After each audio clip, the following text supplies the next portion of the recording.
Good morning. How are you? Let's see. Try to get the lights a little bit better there. Better than nothing. It is Saturday, May 13th, 2023, 6:52 a.m. in my locale.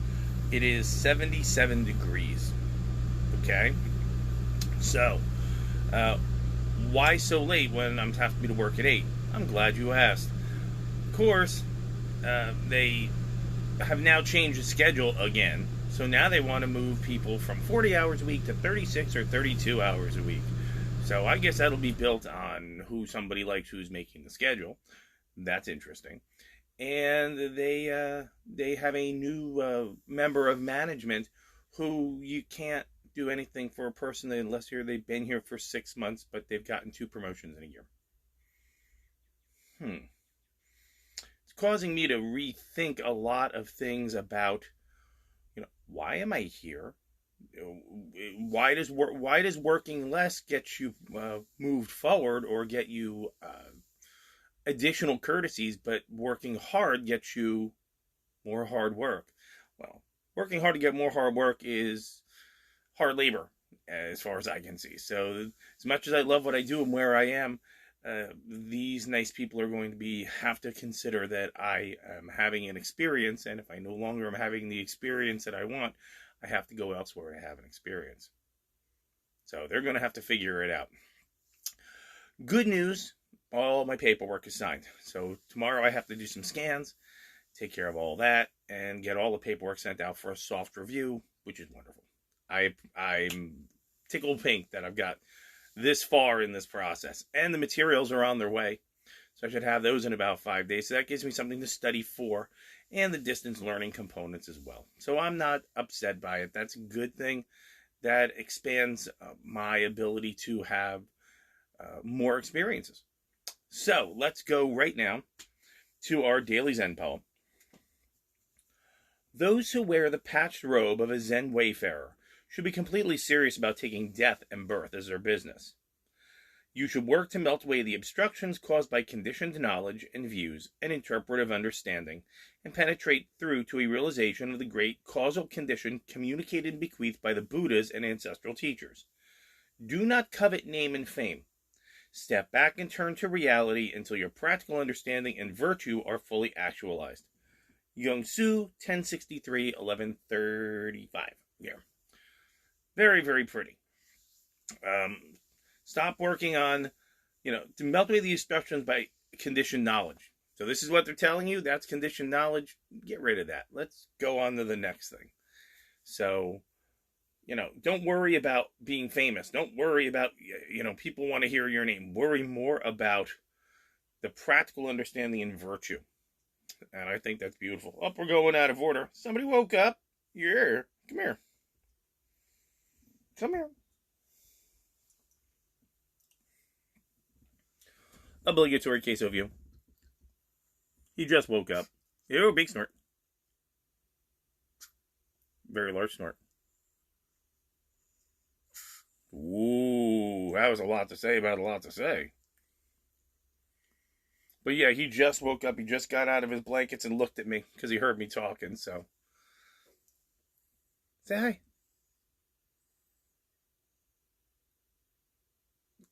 That's it, just snorties? All right, come here. Just snorties. Just snorties. Okay, come on, back to bed.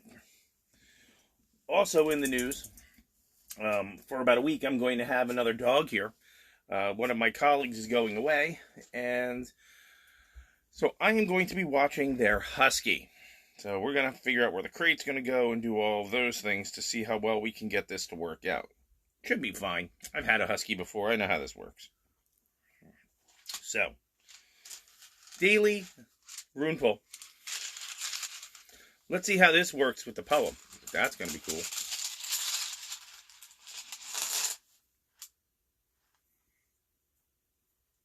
Hagalas, the rune of disruption.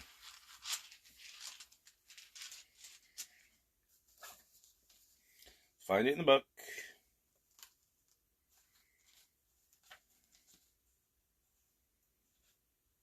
Went a little too far.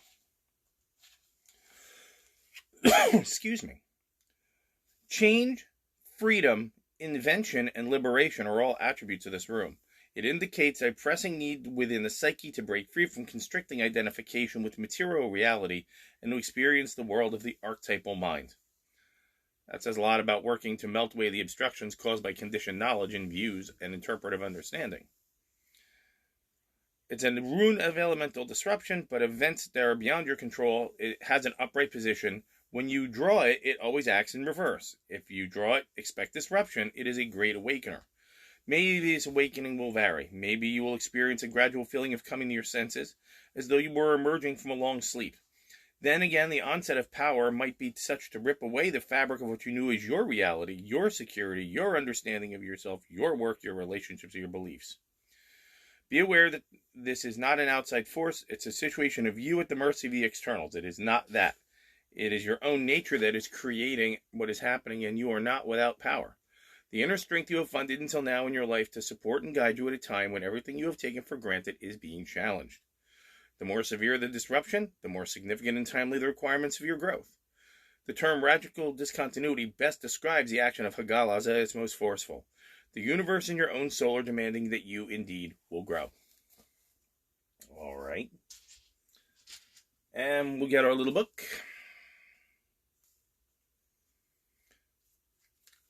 When committed to employing your forces, feign inactivity. When your objective is nearby, make it appear distant. When distant, create the illusion of it being nearby. Display profits to entice them. Create disorder in their forces and take them. If they are substantial, you must prepare for them. They are strong, you avoid them. They are angry, you must perturb them. Be deferential to foster their arrogance. Even if they are rested, force them to exert themselves.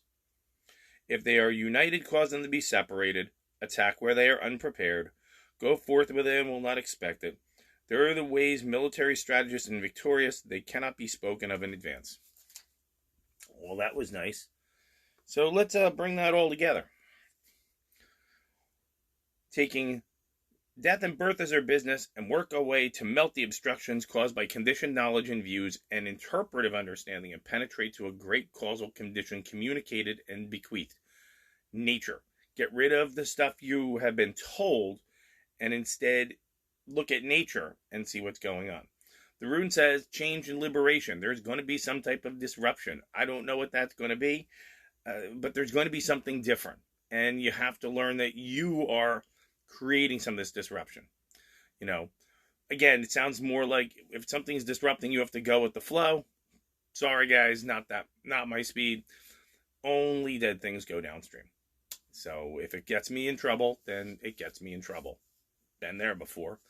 And of course, our little book tells us that to defeat the enemy, you have to hit them where they are the weakest. And that is probably the most important thing. If they think if they think you're near, make them think you're far away. If you're far away, make them think you're right next door. These are the things that are very important. So to bring it all together, how are you going to manage this today? How am I going to manage it today? Well, I'm going to say that when I go to work today, I'm going to look at the situation and I'm going to say, hey, you know, is this what they're telling me? Yeah, I'm not going to worry about that. I'm going to worry about what I'm seeing, what I'm experiencing, what human nature tells me is up. And if I get a little warning, well, that's something to put me on alert. Second thing is that there is going to be some change. Okay, there is going to be some disruption. And that disruption is only going to be as bad as because I'm creating it. I'm the axis of the problem. Okay, because for one reason or another, I'm going to create it. I can just go, okay, and just go around, just, you know, whatever happens. Number 3, the book tells us that when you are going to defeat an enemy, you have to make them think something different. You know, something different than what is in front of them. So, you know, if they're worried, if where I'm working, people are worried that people are going to look at the schedule and they're going to run away, you know, they're so worried about staff, make them think that you're going to leave or that you're considering it.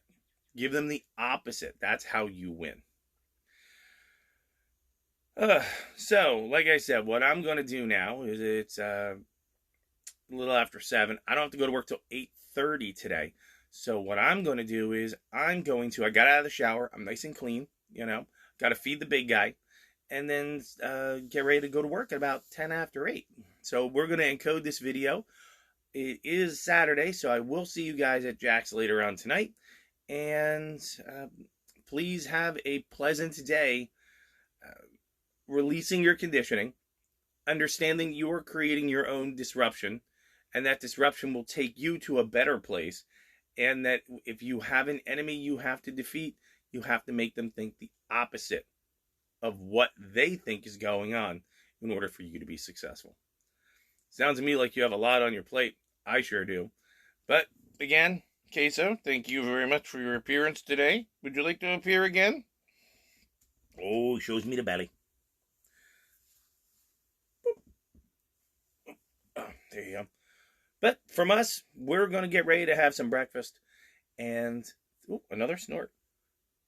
Have a great Saturday.